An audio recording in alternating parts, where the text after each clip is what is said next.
Alors on compare, on prend, on teste, on utilise. Puis on jette, on remplace et on amasse. Pas seulement les choses, les personnes aussi. Nos relations amoureuses et sexuelles sont à l'image de la société de consommation dans laquelle nous avons grandi. Pourtant, nous voulons être aimés. Être aimés durablement, être aimés pour ce que nous sommes. C'est notre désir le plus profond. Alors pourquoi y renoncer puisque c'est possible de le réaliser? Je suis Thérèse, la cofondatrice de SEM, et vous écoutez Love Care, le podcast de l'amour durable.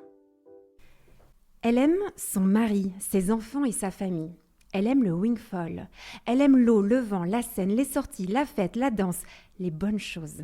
Elle aime le beau, les beaux tableaux, les belles lignes. Elle aime la vérité, tout ce qui sonne juste. Bonjour Florence. Bonjour Thérèse. Tellement contente de te rencontrer. Tu travailles aussi depuis de très nombreuses années pour permettre aux personnes de s'aimer, de se laisser aimer. Comment tu te présenterais ? Écoute, je travaille sur le parcours. Voilà. Enfin, mon métier, c'est d'aider les uns et les autres, célibataires ou en couple, hommes ou femmes, dans le parcours affectif. Voilà, à faire pivoter sa vie affective, à comprendre comment avancer dans ce chemin.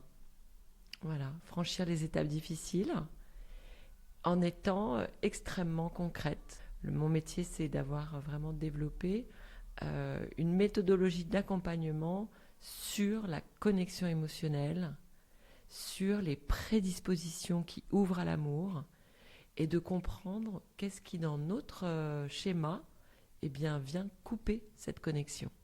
Et alors avant que tu nous en dises plus sur la connexion émotionnelle, est-ce que tu peux me dire, nous expliquer comment est-ce que tu en es venue à faire ce métier qui est quand même assez atypique, dis-moi. Mais alors ça, Thérèse, c'est une longue histoire. En fait, il y a presque 17 ans maintenant, j'étais à un dîner chez moi. J'ai invité plein de copains et il y avait quelqu'un que je connaissais pas très bien. J'avais vu 3 fois. C'était un ami de mon mari et qui avait 41 ans, qui était célibataire, qui avait eu des jumeaux, d'une soirée en boîte de nuit. C'était bien entendu avec la maman, mais ils n'avaient jamais développé de relation amoureuse. Et il avait fait des années de psy. Il est venu me voir en me disant « Florence, tu aides tes amis, tu aides tes copines, tu as un vrai bon sens sur les relations affectives. À chaque fois que je te vois, c'est frappé au coin du bon sens. Je voudrais que tu me coaches en amour. Et non pas que tu m'aides 1 ou 2 fois autour d'un café comme tu le fais avec tout le monde, mais que je te vois régulièrement tous les 15 jours et que je te rémunère. » C'est comme ça que tout a commencé. Et là, je l'ai regardé et je lui ai dit « Mais non, je ne suis pas love coach. Je travaillais à l'époque dans une grande entreprise au Club Med, à la direction de la stratégie. J'étais avec des grands patrons, etc. Je ne me voyais pas du tout faire ce métier. Et donc, je lui ai dit non. » Et puis, 2 mois sont passés. Et chaque jour de ces 2 mois, je pensais à lui. Parce qu'en fait, ça me démangeait de l'aider. J'avais eu le sentiment de comprendre son problème. Donc, au bout de 2 mois, je l'ai appelé, je l'ai vu. Et à la fin de la séance, je me suis dit, oh là là, c'est quand même bien ce que je lui ai dit. Et puis voilà, et puis on s'est revus tous les 15 jours, et puis il a trouvé la femme de sa vie, il a fait un enfant avec elle, ils se sont mariés, etc. Et puis ça a fait du bruit et ça a été le grand démarrage. Mais l'incroyable cette histoire. Donc avant, tu viens d'un tout autre univers, le Club Med, incroyable. Et puis tu finis par aider les personnes en amour. Tu parlais de connexion émotionnelle. Est-ce que tu peux nous expliquer ce que tu entends derrière ça, cette difficulté à parfois connecter émotionnellement? Ça veut dire quoi? Alors, donc la connexion émotionnelle. La connexion émotionnelle, en fait, pourquoi j'en suis venue à ce métier? C'est parce que justement, je trouvais que tout le monde tournait autour du sujet sans s'attaquer au cœur. Les relations amoureuses, qu'on soit célibataire ou en couple, elles posent problème quand on ne vibre plus. Ou quand on ne vibre pas parce qu'on s'assied en face de quelqu'un qu'on a vu 1 fois, 2 fois, 3 fois et que finalement l'étincelle ne se prolonge pas. Et donc cette connexion émotionnelle, il faut comprendre la puissance du sentiment amoureux. Si je veux que mon mari retombe amoureux de moi au bout de 15 ans, ou que cet homme avec qui je suis depuis quelques mois ou depuis 1 an, ou même que je vois pour la première fois, je veux qu'il se passe quelque chose, eh bien, il faut comprendre qu'il doit se déraciner de son univers, pour être projeté dans mon univers. En fait, biologiquement, c'est très puissant de tomber amoureux de quelqu'un. Et aujourd'hui, dans notre société de contrôle, eh bien, ça ne se passe plus. Ou alors ça se passe par miracle une fois ici ou là, et puis pouf, ça retombe au fond de l'océan. Donc, moi, ce que j'ai voulu apporter comme pierre à l'édifice, c'est de dire, eh bien, quelles sont les prédispositions favorables à cette connexion émotionnelle. Et cette connexion émotionnelle, c'est le fait d'être en capacité de recevoir l'autre dans sa pureté, dans sa justesse, pour me faire sortir de mon univers, de mes croyances, de mes critères, de tous ces trucs qui m'encombrent, pour me projeter dans son monde sensible et me réveiller le lendemain matin en me souvenant de la veille, en me disant « je suis touchée par ce qu'on s'est dit ». Et c'est la capacité à soi-même s'être livré tellement en justesse que lui aussi en face, il s'en souvient le lendemain matin quand il se réveille. Florence, pourquoi c'est si difficile de faire ça ? Alors pourquoi c'est si difficile de faire ça ? Parce que moi je vois deux courants contraires. Alors là vous allez toutes me détester, mais c'est pas grave. En fait, il y a quand même toute cette histoire d'introspection, de connaissance de soi, de travail sur ses blessures, qui, je trouve, sont formidables pour l'estime de soi, mais en amour, c'est pas bon. Quand on se met à, par exemple, je vous dis ça parce que j'ai 15 ans de recul de personnes qui viennent me voir qui, pour 3/4 de mes clients, ont évidemment été beaucoup accompagnés. Et donc, ce travail à vouloir d'abord se réparer, d'abord prendre confiance en soi, d'abord vivre pour soi, eh bien, d'abord se connaître, connaître ses attentes, connaître ses attirances, connaître ce qui est bon pour nous, etc. Ben, au final, c'est pas que c'est mauvais en soi, c'est que ça nous éloigne de l'essentiel. L'essentiel, c'est qu'il y ait un pont-levis qui s'établisse entre moi, tour du Moyen-Âge avec une épaisseur de 3 mètres, et toi, tour du Moyen-Âge qui vraiment est dans ta posture de contrôle. Dans notre société, on veut montrer qu'on a confiance en soi, on veut montrer qu'on est cool, qu'on a des amis, on veut montrer que finalement on a une vie où on se tient dans la vie, que notre vie va bien. Mais d'accord, mais tout ça c'est chouette. On veut que la discussion soit fluide. On veut que l'autre se souvienne de nous en positif. Mais non, mais tout ça, ça marche pas. Si la relation est fluide, il n'y a pas d'émotion. Si on ne parle que de ses atouts, on va susciter l'admiration, mais pas l'émotion. Voilà, donc toutes ces choses-là sont à comprendre. Donc ça, c'est le premier courant. Et donc dans ce premier courant, en fait, j'entends aussi une critique de ce qu'on peut appeler couramment le développement personnel, qui est différent du développement relationnel. Enfin, le développement personnel est centré sur soi, la connaissance de soi, etc. Mais tu dis que ça n'aide pas nécessairement, voire même ça peut être complexifié, la relation à l'autre. C'est ça finalement, en fait, dans ta critique. Ben oui, c'est-à-dire que biologiquement, on est quand même né et programmé pour être aimé. Et donc, on peut vivre quelques années, voilà, parce que on a créé un écosystème social, amical, familial qui fonctionne bien, mais il va nous manquer quelque chose. Faut regarder, je sais pas, les époques avec Ceausescu, les pouponnières, un enfant qui va se laisser mourir s'il n'a pas le regard de sa mère. Enfin, voilà, on est quand même programmé pour ça, donc c'est très difficile d'être heureux sans ça. Évidemment, c'est génial d'essayer d'être heureux en ça, mais ce qui se passe, c'est qu'on ne peut pas dire à quelqu'un d'abord travailler sur vous, parce qu'au final, il va lui manquer l'essentiel. Et puis surtout que nous, les femmes, eh bien, voilà, on ne peut pas faire des enfants éternellement, et que donc on ne peut pas passer 10 ans à être heureuse seule, parce qu'en plus, ça va être très dur d'être heureuse seule, et en plus, si on est d'abord heureux seule, on va prendre de mauvaises habitudes. Donc, moi, je ne suis pas pour cet aspect-là des choses, parce que je me rends compte, finalement, que la seule chose qui compte, c'est d'être dans le lien affectif. Et alors, une fois qu'on est dans le lien, là, on y va avec un peu de maturité affective pour se réparer. Et moi, je crois à la réparation de nos blessures, ou même pas la réparation d'ailleurs, c'est pas si grave. C'est la beauté de notre monde sensible, qu'on ait eu des failles ou quoi, qu'on puisse apporter cette merveille-là dans le lot du couple. Et si on y va avec une certaine intelligence de la relation, eh bien, on va progresser ensemble, parce qu'il n'y a pas de lieu de progrès plus fort que le couple.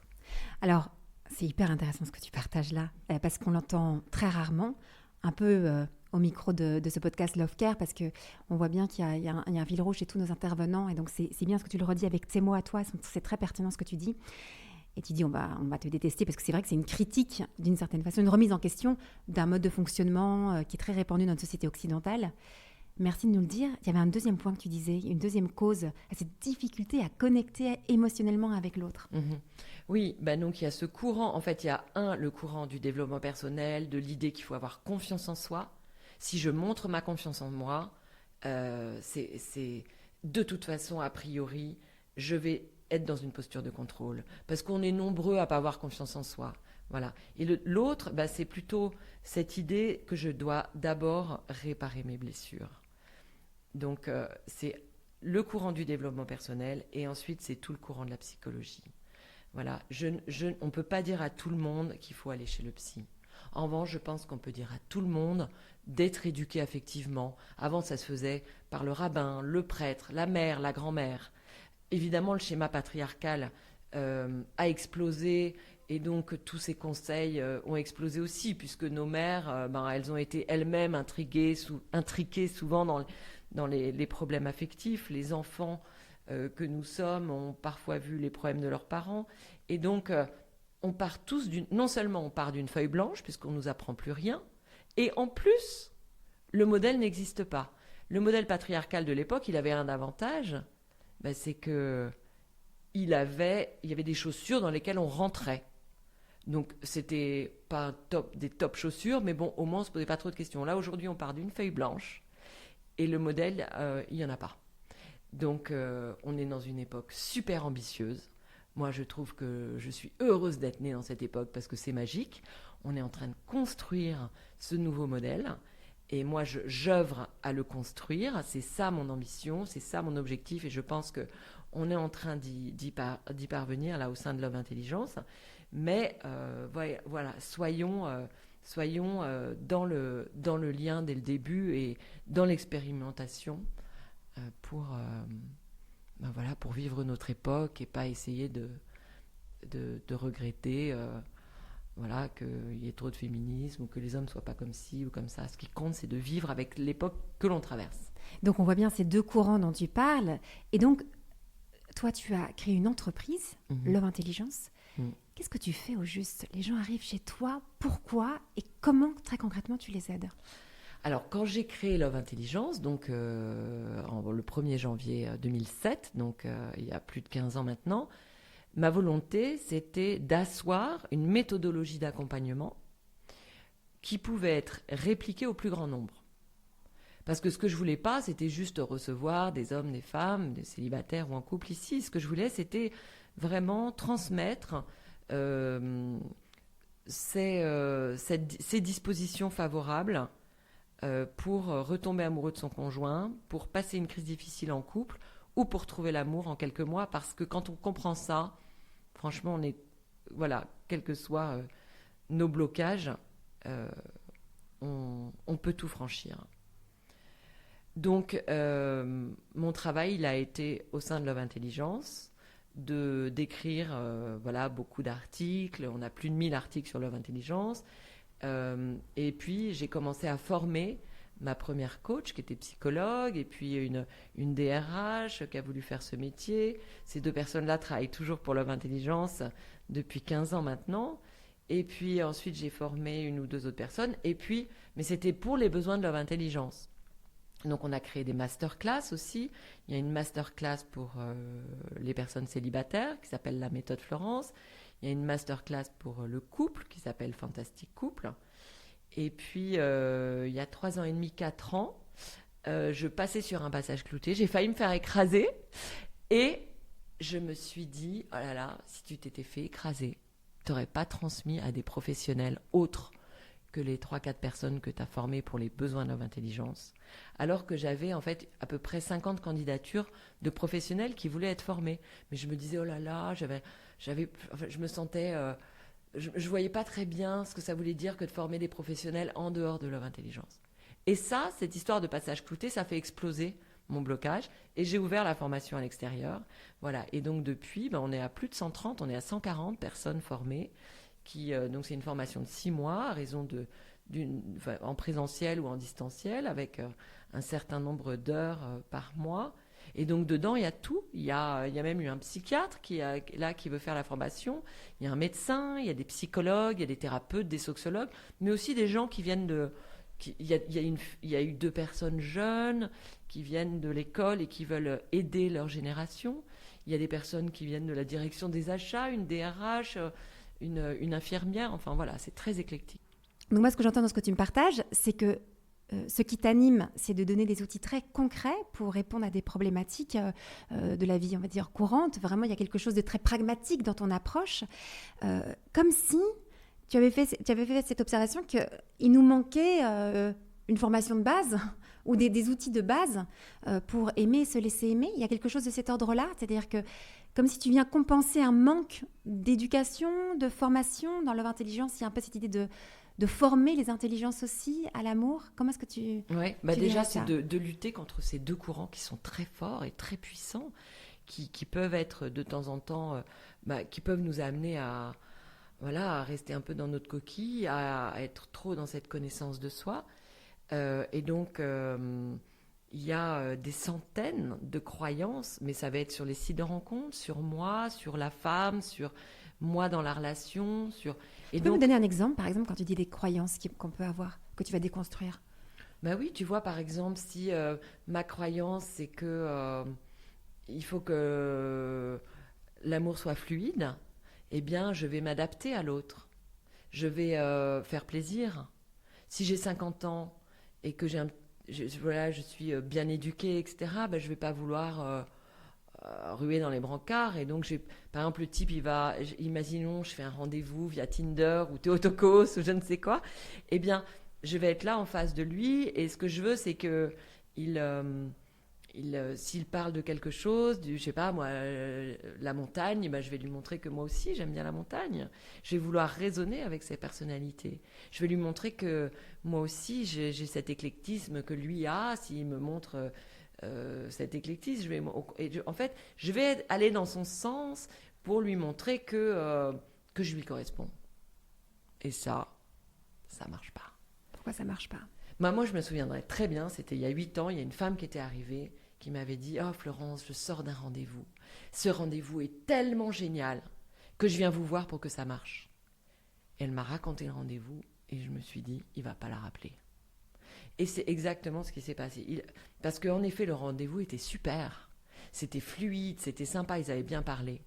Mais en fait, j'ai bien senti que sa pureté d'être, c'était pas passé. Voilà. Et donc, il faut bien comprendre que quand je vous parle de la violence du sentiment, il faut le déclencher. Et pour le déclencher, il faut y aller fort, en poussant le curseur sur cette ouverture sur son être. Sinon, ça ne marche pas. Susciter l'admiration, c'est pas un objet, ça ne fonctionne pas. Parce que quand on suscite l'admiration, à un moment donné, forcément, on va décevoir. Et si on suscite uniquement l'attirance physique, c'est pareil, à un moment donné, ça va décrocher. L'attirance intellectuelle, pareil. Donc, notre être, ce qu'il cherche, c'est à sortir de lui. Donc, il y a plein de croyances qui sont en dehors de ça. Les croyances, et donc, pour que notre être il sorte de lui-même, eh bien, il faut que... on envoie du lourd sur notre singularité, ce qui fait tellement notre différence. Donc il faut y aller. Il faut montrer qu'on n'est pas d'accord. Il faut montrer ce qui nous met en colère aujourd'hui. Il faut dire pourquoi on adore le tennis ou pourquoi on déteste cette boîte ou pourquoi on a quitté Lyon et pourquoi on est venu habiter à Strasbourg. Il faut qu'on explique le pourquoi des choses pour que notre être soit reçu.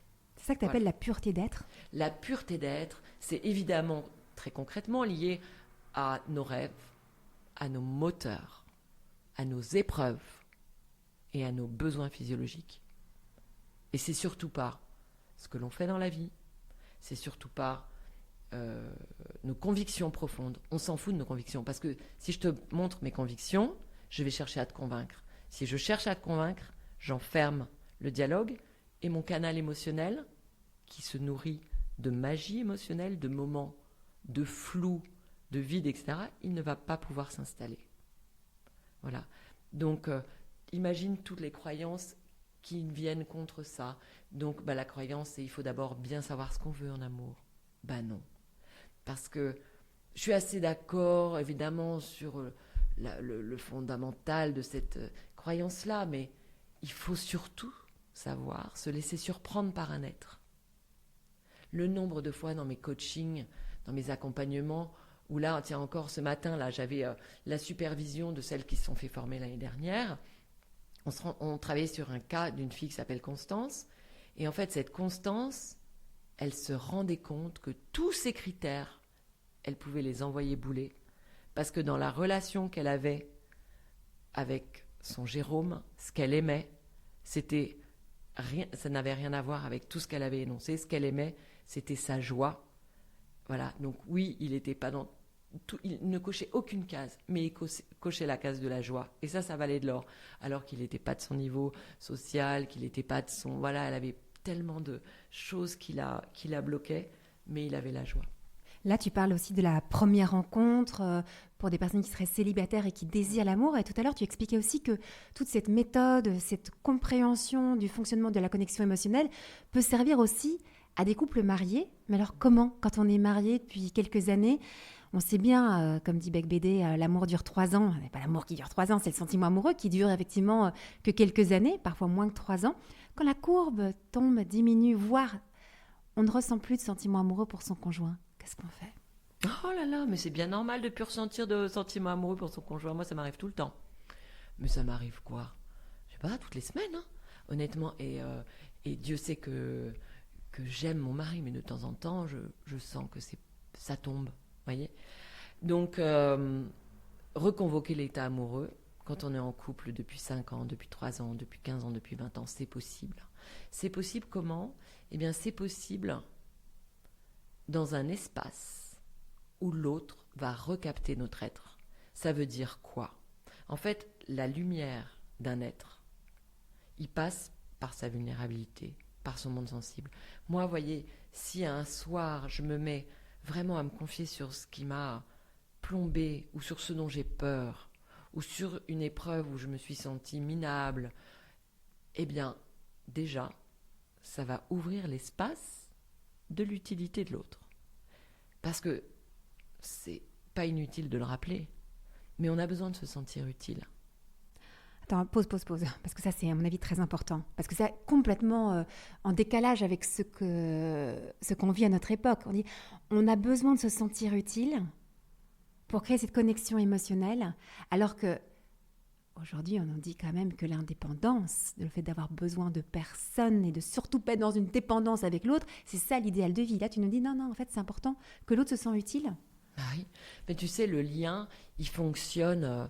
Le lien, il fonctionne parce que c'est comme la nature. Je sais pas, tu prends un arbre avec ses racines, il va se nourrir de la terre, il va se nourrir de l'eau, il va se nourrir du soleil. Il faut pas croire qu'on se suffit. Je veux dire, c'est faux. Voilà. Moi, je suis bien dans mes baskets. Je veux dire, mais je ne me suffis pas. C'est pas vrai. Et Dieu sait que je suis réalisée sur tous les plans. À part mon addiction au chocolat, franchement, je me sens super bien. Mais je ne peux pas être heureuse seule, c'est faux. J'ai besoin de l'amour de l'autre. Et donc, je sens bien que dans l'espace de ma vulnérabilité, l'autre me rejoint. De manière plus forte que si je brille, que si je viens de faire un TEDx ou une super télé. En fait, il s'en fout. Là où on se rencontre tous les deux, c'est vraiment...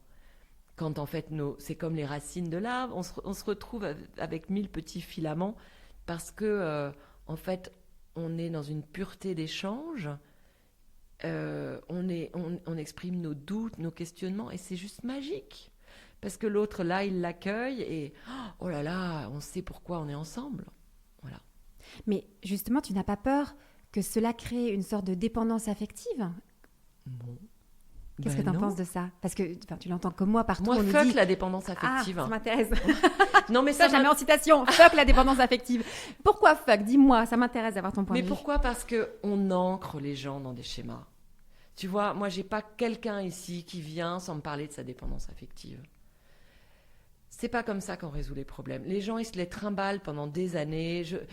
Voilà. Et en fait, tu sais, parfois, chaque année, j'ai 2-3 psychiatres en accompagnement. Souvent une femme en couple ou souvent des personnes célibataires, psychiatres, qui me disent « Alors là, moi, Florence, avec moi, vous n'allez pas y arriver. Voilà mon schéma. » Alors, c'est comme si physiquement, ils me montraient un truc en pierre hyper lourd, genre l'air de dire, me regardant, l'air narquois, « Vous n'allez pas y arriver. » Mais je veux même pas l'entendre son schéma. D'ailleurs, je me souviens, la dernière, elle venait de Lyon, la psychiatre. Elle me dit, mais vous voulez pas en savoir plus sur mon schéma? Je lui dis non. Votre schéma ne m'intéresse pas. Parce qu'en fait, son schéma, elle l'entretient et elle va m'expliquer qu'elle n'y arrive pas parce qu'elle a ce schéma. Alors que moi, tout ce que je vais lui expliquer en séance, c'est à portée de main. Si le soir, elle décide d'agir comme je lui dis, c'est tellement frappé au coin du bon sens. Elle est tellement intelligente, la fille que j'ai en face de moi. Elle comprend tellement bien ce que je viens de lui expliquer sur l'amour que, quel que soit son schéma, ce que je lui ai conseillé, elle peut y arriver. Parce que c'est simple, parce que poser des questions à quelqu'un, se livrer en vérité sur une chose un peu essentielle de notre vie que, ok, jusqu'à maintenant on ne l'avait pas livré, mais finalement on trouve que ça fait quand même du sens de dire un peu de vérité là-dessus, c'est à la portée de tout le monde. Mais c'est à la portée de tout le monde parce que finalement, c'est d'arriver à avoir cette spontanéité dans la relation, cette ouverture du cœur. Et on peut le voir chez beaucoup d'enfants. Au départ, on arrive, on parle, comme je veux dire, sans filtre. On dit ce qu'on a sur le cœur, ce qu'on a vécu. Et puis peut-être comment, peu à peu, dans nos histoires, ou en fonction de nos personnalités, on commence à mettre des filtres. On commence à fermer son cœur. Mais c'est comme si là, en tout cas quand je t'écoute, je me dis, tu nous aidais à retrouver cette spontanéité, quelque chose. Quand j'ai spontanéité, tu vois ce que je veux dire, c'est pas, je parle sans filtre, je dis ce qui habite mon cœur et j'essaye pas de contrôler ce que je dis avec toujours cette idée de qu'est-ce que l'autre va penser si je dis ça. En fait, tout est calculé et donc forcément là, il y a plus de spontanéité. Mais exactement.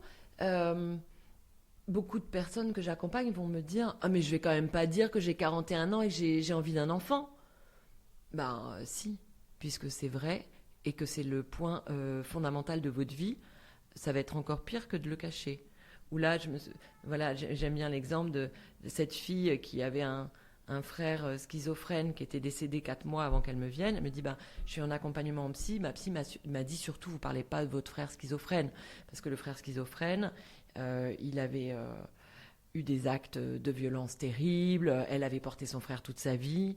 Voilà. Je dis, mais bien sûr que si. La fille, elle mesurait 1m80. Elle était... tu vois, corpulente, elle avait un petit visage tout fin, son corps, on le comprend, quand on comprend qu'elle a, pendant 48 ans, porté un frère schizophrène. Et la phase de vie qui la traverse, c'est quoi? La phase de vie qui la traverse, c'est que justement, elle est libérée aujourd'hui. C'est triste ce deuil, mais en même temps, elle peut enfin s'occuper de sa vie amoureuse. Et si l'homme qui est en face d'elle, il ne comprend pas ça, déjà, il ne comprend pas son corps. C'est comme s'il y avait une dissonance, tu vois. Donc, en fait, il faut comprendre que tout est cohérent et que pour que cet homme aille accepter cette femme dans sa beauté, eh bien, il doit comprendre la phase de vie qu'elle traverse. Et la phase de vie qu'elle traverse, eh bien, ça a évidemment un lien énorme avec son frère schizophrène décédé. Pour te présenter, Florence, je t'ai demandé les différentes choses que tu aimes dans la vie. Et la dernière, tu as dit... J'aime la vérité, tout ce qui sonne juste. C'est ça que tu es en train de nous dire. En fait, quand c'est vrai, ça sonne juste. Et là, il y a quelque chose qui se passe entre deux êtres. Oui, mais oui, c'est ça. Mais ce qu'il faut bien comprendre encore, tu vois, cette vérité, il faut comprendre la mission presque de l'être sur Terre. L'être, il a besoin de grandir. Il est né pour grandir. Il est programmé comme ça. Donc... dans l'amour, il sait qu'il va grandir, c'est pas conscient. Et donc, quand il tombe amoureux parce que, en fait, son être va grandir à travers la différence de l'autre. Donc déjà, nous, là, dans nos grandes villes qui cherchons des êtres qui sont compatibles parce que on aime les mêmes choses, on a des centres d'intérêt communs, voilà, ça peut pas fonctionner. Tu vois, peut-être que l'essentiel à comprendre, c'est que un homme, une femme, dans le lien à l'autre, en fait, il a surtout pas besoin de se voir lui. S'il se voit lui, il se chimiquement, ça ne se passe pas. Il se déteste, en fait. Lui, dans ce qu'il veut aimer, c'est qu'il veut sortir de son univers pour aller dans l'univers de l'autre, pour grandir. Voilà. Et ça demande, c'est le travail que je fais dans mes formations, ça demande de comprendre comment expliquer ça à un homme ou une femme qui vient nous voir pour qu'elle se mette dans cette disposition-là. Et c'est comme ça qu'en effet, eh bien, on va pouvoir sortir de la dépendance affective, puisque de toute façon, l'autre, il va tomber amoureux de nous, et que on aura compris les fondamentaux du respect de la liberté. Quand on comprend bien là tout ce que je viens de dire, il y a un immense respect sur le respect de la liberté de l'autre. Et ça devient plus facile de sortir de sa dépendance parce que on a une forme de dignité de la qualité de la relation. Et en fait, c'est naturellement qu'on ne va pas envahir l'autre parce qu'on va comprendre ce qui se joue, on va comprendre comment chacun grandit et on va laisser cet espace de liberté à l'autre pour qu'il puisse grandir simplement. En fait, on rend intelligents nos clients. Oui, d'où l'homme intelligence. Mais dans ce que tu viens de partager aussi, tu es en train de déconstruire une autre croyance ou une autre idée. Ce serait que le couple serait là pour nous apporter du bien-être, on passerait des bons moments ensemble, ce serait sympa, agréable, etc. Et donc, je vais choisir quelqu'un avec qui je vais passer des moments agréables, vraiment qui va m'offrir le plus de bien-être. Là, tu es en train de dire, attends, la mission du couple, ça peut être aussi de grandir, ce qui n'est pas tout à fait la même chose, parce que grandir, ce n'est pas toujours facile, ça demande un petit challenge, un dépassement de soi, etc. Et on voit bien là, quand tu nous parles, quand tu nous partages ta vision, c'est qu'elle est très différente de celle qu'on imagine être la mission du couple. C'est pour ça qu'on caste un peu chacun, qui m'a apporté plus de bien-être. Magnifique, Thérèse, ta question. On voit que tu n'es pas journaliste, tu vois que tu écoutes vraiment. C'est super, c'est magnifique ta question parce que vraiment, ça me fait réfléchir. Mais oui, bien sûr. Et c'est ça qu'on ne transmet pas parce qu'il n'y a pas d'éducation affective. Si en fait, tout le monde est d'accord pour dire qu'en général, on veut grandir, on veut s'élever, tu vois. Tout le monde est là, ça c'est dans l'époque, tu vois, on veut grandir, on veut s'élever. Sauf qu'on n'a pas compris que c'est via l'autre qu'on va le faire. Et qu'en effet, le couple, ça va pas mal secouer, mais qu'au final, si on a la bonne posture, tu vois, c'est comme la mer. Si on est toujours au-dessus du niveau de la mer, on ne va pas en dessous, parce qu'en dessous, on plonge, on ne voit plus rien, etc. Si on est toujours au-dessus, comme un civisme relationnel, comme, tu vois, une manière de se comporter pour savoir que telle crise, finalement, va m'apporter quelque chose. Donc, on reste toujours au-dessus. Eh bien, on va alors comprendre que tout ce qui se passe en couple est une magnifique occasion pour progresser. Donc, on ne s'inquiète pas si on rencontre quelqu'un avec qui... Ça frictionne parfois, ou même beaucoup. On n'a peut-être pas les mêmes goûts. On n'a peut-être pas... on a des petits points de difficulté ou parfois des gros points. On ne s'inquiète pas, on ne se dit pas que... Alors du coup, il faut s'arrêter tout de suite parce que, comme toi, moi je rencontre beaucoup de célibataires qui, dès qu'il y a le moindre petit grain de sable, hop, tout de suite, elle s'arrête. Ou il s'arrête en disant, ah non, c'est quand même pas le concept du couple qui est des grains de sable. Il y a cette croyance-là et je l'entends que tu es en train de la déconstruire, mais à fond. Tu sais, là, la cliente, tu la mets à fond sur la disposition émotionnelle et sa peur qu'il soit pas comme ci, qu'il soit pas comme ça va s'envoler tout seul. Parce qu'à la raisonnée, ça fonctionne pas. Si en revanche, il y a la connexion émotionnelle qui s'établit, alors elle va dire c'est bizarre, j'étais persuadée de jamais aimer quelqu'un qui soit plus petit que moi, qui soit chauve ou qui ait pas d'humour. Mais moi, ça fait 40 ans que j'ai toujours été attirée par les hommes qui ont de l'humour. Mais lui, il a pas d'humour. Mais je l'aime. Bah ouais, tu vois. Et donc, c'est ça, se laisser surprendre par l'amour. C'est de se dire, ok, au début, soit si j'ai un coup de cœur, là, c'est un petit peu vigilance pour quand même m'assurer que je rentre, voilà, quand même dans une connexion émotionnelle et je me laisse pas emporter par une posture sur le faire ou sur l'avoir et non sur l'être. Et si en revanche j'ai pas de coup de cœur Mais quand même, ça me titille parce que ça m'énerve de rejeter quelqu'un de bien. Alors je continue. Je mets à fond la connexion émotionnelle en place et je vois si finalement je ne peux pas me laisser surprendre. Ce que j'aime beaucoup dans ce que tu partages, c'est qu'il y a une sorte de mélange entre à la fois, tu invites à la vulnérabilité, comme une sorte de lâcher prise, perte de contrôle, de pouvoir être dans cette connexion émotionnelle. Et en même temps, tu nous invites à faire preuve de beaucoup d'intelligence. C'est-à-dire qu'il y a ce mélange entre habiter notre vie émotionnelle, l'accueillir, mais avec de l'intelligence. Moi j'aime ça dans ton approche, parce que c'est pas juste, on laisse juste nos émotions et se laisser traverser par nos émotions et puis un peu en roue libre. Non, c'est avec intelligence. Et moi, j'ai l'impression que du coup, il y a quelque chose que tu réunifies par ton approche entre notre cœur, nos aspirations de cœur, notre corps, on a peu parlé du corps, mais évidemment, tout ça est lié, et avec notre tête, notre intelligence. Et là, on a les dimensions de notre personne qui, sont réunifiées. Je fais parce que je parle avec mes mains, ouais. Mais que je retrouve en tout cas dans ton approche et que je trouve très, très forte finalement. Oui, elle est très intéressante ta question parce que finalement, tu sais, cette intelligence, normalement, elle ne devrait pas être nécessaire. Si on se retrouvait à la sortie de la Seconde Guerre mondiale, j'aime bien prendre cette image, on n'aurait pas besoin de cette intelligence. Pourquoi alors maintenant parce qu'on serait juste, parce que le superflu ne serait pas un problème. On a besoin d'un peu de légèreté à la sortie de la Seconde Guerre mondiale, mais en même temps, on est sur des vraies choses. Et donc, on n'aurait pas besoin de tout ça.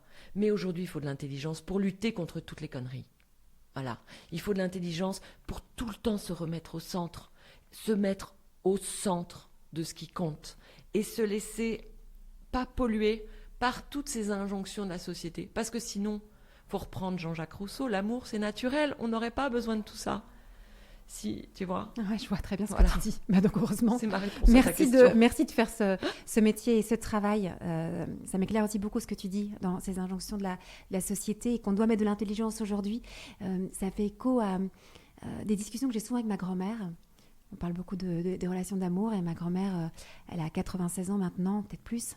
Et je vois bien qu'il y avait quelque chose de plus simple à son époque qu'à mon époque. Et je vois bien cette différence et tu l'expliques par ces injonctions. Et qu'on a besoin de mettre beaucoup d'intelligence là où parfois elle ne comprend pas pourquoi est-ce que je fais ce métier et pourquoi est-ce qu'on a besoin de discuter autant là, comme on le fait d'amour. C'est quand même simple cette affaire-là. Mais tu me permets d'éclairer cette question que j'avais de cette différence de génération. Parce que ta grand-mère, elle était sur les vraies choses et qu'elle n'envoyait pas bouler, tu vois, parce qu'elle mettait du sacré certainement dans l'amour. Oui, et une sorte de simplicité qui est belle aussi, en fait. Bien sûr. Florence, on t'écouterait pendant des heures parce que c'était passionnante. Je voudrais peut-être pour terminer ce premier échange avec toi, j'y promets parce que peut-être qu'il y en aura d'autres, on a envie de poursuivre. Une chose que tu as comprise ces dernières années et que tu voudrais transmettre aujourd'hui à celles et ceux qui nous écoutent, ce serait laquelle qui te vient comme ça spontanément? Attends, il faut que je réfléchisse. Parce que comme j'ai dit beaucoup de choses. Ce qui te tient le plus à cœur que tu voudrais transmettre aujourd'hui? Ce que tu veux crier au monde? Toi, Florence. Ouais, tu sais, c'est l'éducation affective. Ouais, vas-y. Ce que je veux crier au monde, pour reprendre ta question, c'est vraiment le besoin d'éducation affective. C'est qu'on peut quasiment pas réussir une relation sans être un tout petit peu éduqué affectivement. C'est trop compliqué aujourd'hui. Les réseaux sociaux, les séries télé, les bouquins, tout ce dont j'ai parlé viennent en fait nous mettre en fait un peu dans le concentrique, mais pas dans l'essence même du lien. Et donc, il faut être curieux quand l'autre nous agace. Parce qu'en fait, c'est là où on rentre en travail. Et il faut comprendre que l'état amoureux, c'est un état merveilleux qui ne passe pas au bout de 3 ans, qu'on peut reconvoquer et qu'il n'y a pas de couple mort. Moi, par exemple, hier soir, j'étais extrêmement en colère contre moi parce que j'ai reçu une fille et pendant la séance, je me disais, celle-là, Florence, tu l'accompagnes pas, hein, Florence. Celle-là, tu l'accompagnes pas. Je me suis dit, elle est trop compliquée. Elle était dans un monde, dans un imaginaire. Je me suis dit, elle est sur son soleil et il va falloir que je la décroche et que je la ramène sur terre. Et j'ai pas pu m'empêcher de lui proposer de l'accompagner sur 6 mois parce que c'est ma foi, c'est ma mission. Alors que j'ai plus de temps, mais je peux pas ne pas lui proposer. Mais je sais le travail que ça va demander pour vraiment lui ouvrir les yeux sur... en plus, elle a 41 ans, elle a 42 ans en mai, elle veut un enfant, elle veut un mari, voilà. Et donc, l'éducation affective, cette fille, je vois tout ce qu'elle ne sait pas, tout ce qu'il faut lui transmettre en 6 mois, parce que j'ai envie qu'elle trouve quelqu'un, et je sais que c'est encore possible. Voilà, et donc, apprenons sur la réalité du lien amoureux. Ah ben on va garder ça, c'est merveilleux. Merci beaucoup Florence, merci pour ton enthousiasme, merci pour ce que tu fais, merci de nous le transmettre avec passion. Et puis on va te retrouver pour découvrir davantage tout ce que tu nous as partagé sur Love Intelligence. Eh ben, voilà. Merci à toi merci Thérèse, beaucoup, c'était formidable. Merci. Si vous désirez l'amour durable, retrouvez toutes les propositions de SEM sur notre site internet sem.co et sur nos réseaux sociaux Instagram et Facebook. Si vous êtes un professionnel du Love Care, rejoignez la communauté SEM. Et pour semer avec nous cette vision de l'amour, mettez un avis ou 5 étoiles sur votre plateforme d'écoute pour soutenir ce podcast.